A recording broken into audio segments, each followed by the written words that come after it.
ici, on parlait de prise de notes. Attention, mais pas n'importe quelle prise de notes. Une prise de notes vraiment éclairée au service des projets. C'est bien de ça dont il s'agit.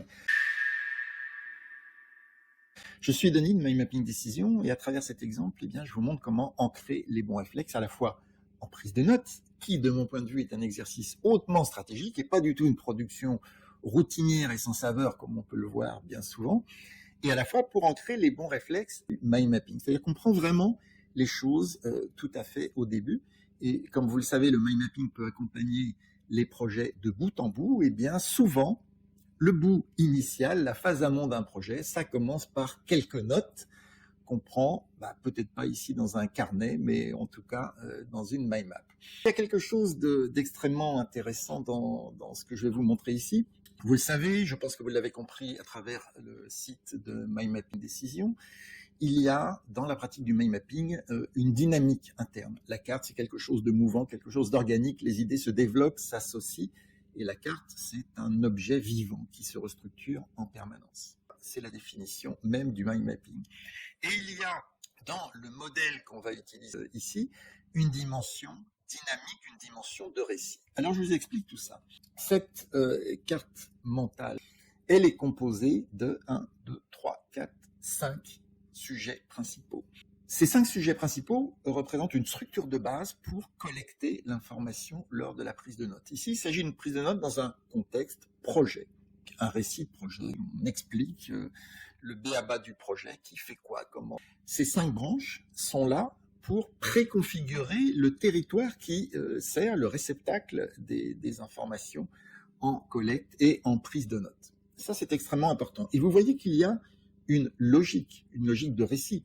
Des acteurs font des actions dans un ou plusieurs contextes pour d'autres acteurs qu'on appelle les bénéficiaires et en fonction de résultats qui sont attendus. Donc, ce qui est extrêmement intéressant et toute la puissance de ce modèle ici en prise de notes réside dans ce fait-là, c'est que le mind mapping a une dimension dynamique, organique, je dirais nativement, naturellement, et que en plus, le modèle que j'utilise ici a cette dynamique narrative, une dynamique du récit qui va permettre très facilement, très naturellement, de mettre en ordre les informations.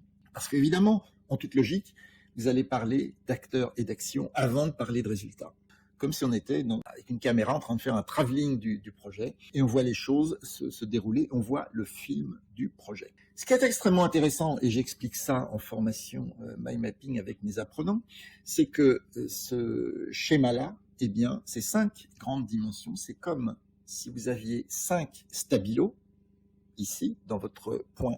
La prise de notes est un exercice exigeant en termes de charge cognitive, et on va essayer de l'alléger et de rediriger l'énergie disponible vers une collecte la plus pertinente possible, en lien avec le projet que cette prise de notes est censée servir. Alors, notre premier stabilo.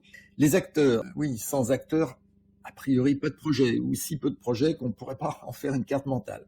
Des acteurs sont des entités, ça peut être des personnes physiques, des personnes morales, des réseaux, etc., des territoires, des nations. Des acteurs qui font des actions. Si on n'a pas ce couplage, on est dans une phase amont, une phase d'étude, de cadrage, mais ce n'est pas ce qui nous préoccupe ici, puisque là, on est sur l'étude d'un projet en cours. Des acteurs vont être spécialisés sur certains types d'actions. Une action, on va pouvoir très facilement prendre une convention qui va aider aussi au repérage de l'information. Lorsque cette information va nous parvenir, c'est qu'une action, ça commence par un verbe. Et on va prendre ici un verbe à l'infinitif. On est dans la réalisation d'une carte mentale ici et maintenant. Sur le temps présent, on va prendre un verbe à l'infinitif. Donc on va se rendre avec chacun de ces items, chacun de ces stabilos, on va se rendre attentif, un peu comme si on était chasseur avec nos stabilos. On a 5 stabilos dans les 2 mains, je ne sais pas trop comment on va s'en servir, des 5 stabilos de couleurs qu'on va actionner les uns après les autres, et on a un stabilo action, on est prêt à dégainer dès qu'on va entendre une action, et évidemment une action qui va être introduite par un acteur. Contexte, alors cette dimension de contexte est importante, et on va pouvoir utiliser ici un autre modèle qu'on va embarquer dans la carte, dans ce template, c'est le modèle PESTEL, que vous connaissez certainement, pour politique, économique, sociétale, technologique, environnementale, législative.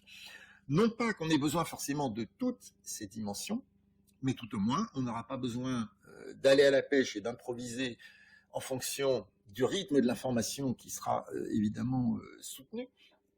Ces branches sont là, on aura juste à poser des choses dessus ou pas. Vous voyez qu'ici, une prise de notes réalisée à partir d'une vidéo de 4 ou 5 minutes, eh bien, il y a des items qui sont garnis et d'autres qui ne le sont pas. Je précise parce que c'est important et c'est une recommandation que je donne aux apprenants en formation carte mentale. On est sur une prise de notes, donc vraiment sur du recueil, de la collecte d'informations brutes. On n'est pas du tout sur une phase interprétation-analyse. Ça, ce sera pour après. On n'invente pas. On prend ce qui vient en fonction des partis pris qui ont été faits au départ d'un point de vue journalistique, ce qui fait que, vous voyez, ici, dans la dimension politique du projet, législatif, etc., ou sociétal, on n'a pas d'information. Ce projet est un projet qui s'appelle Bois Qualité Savoie et qui consiste à utiliser du bois local pour les constructions en bois en Haute-Savoie et d'utiliser au moins 80% de bois de pays selon des circuits courts. On va se rendre attentif à ces 3 premières dimensions, acteur, action, contexte.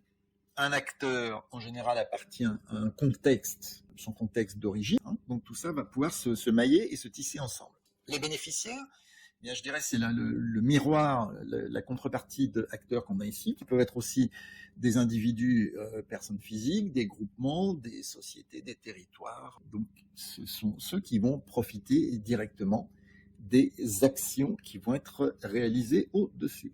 Et enfin des résultats. La conséquence des intentions des acteurs et la réalisation, la mesure des actions qui sont réalisées. Donc là, on est vraiment sur des éléments factuels. Donc là aussi, avec ce stabilo, dès qu'on va entendre des choses factuelles dans les informations qu'on va collecter, des chiffres, des dates, des ordres de grandeur, des réalisations, des choses qui sont avérées, là aussi sans interprétation aucune, eh bien, on va pouvoir les classer dans les résultats. Donc, acteur, action, contexte, bénéficiaire, résultat. Vous voyez comment ce template est structurant pour le recueil d'informations.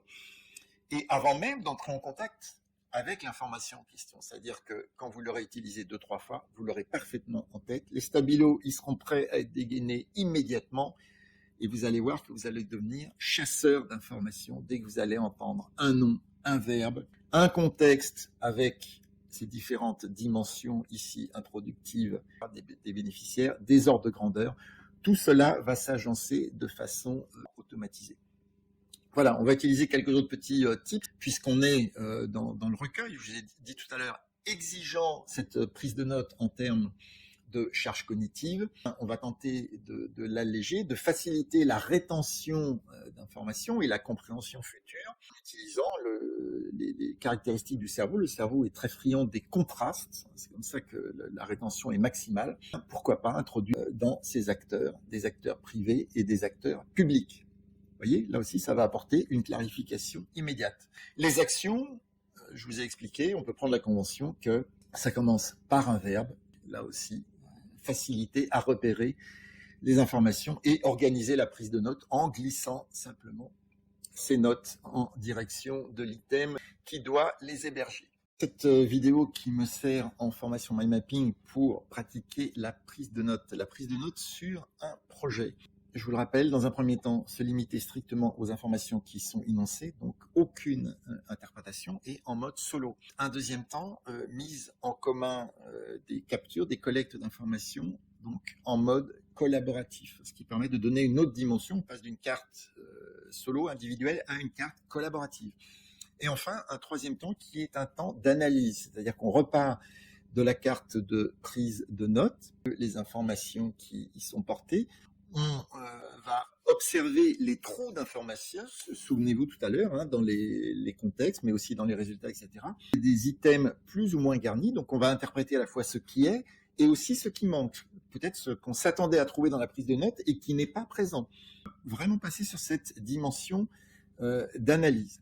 Ce que je voulais vous montrer ici, donc dans le texte qui est traduit de cette vidéo, eh bien, les fameuses dimensions dont je parlais tout à l'heure, ces petits stabilos ici qui concernent le modèle Pestel, souvenez-vous, en relation directement avec le contexte, eh bien, je demande de faire l'exercice vraiment avec un stabilo en main. D'accord ? Par exemple, si je suis ici sur la dimension la dimension techno, c'est celle-ci. Tout ce qui est très précis, eh bien, par exemple, au moins 80% ici de boîte pays. D'accord?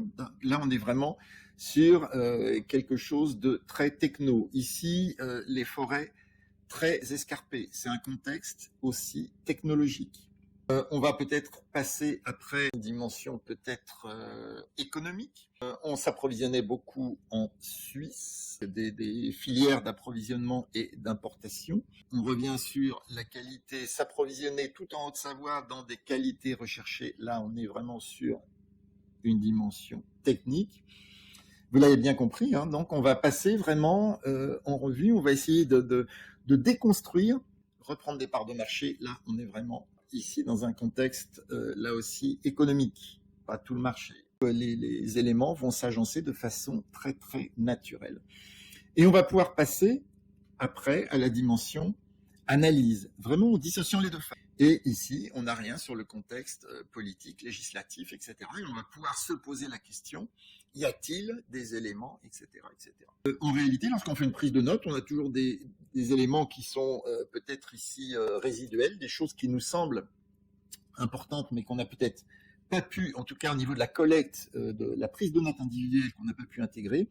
Eh bien, on va les noter ici dans ce petit stock tampon.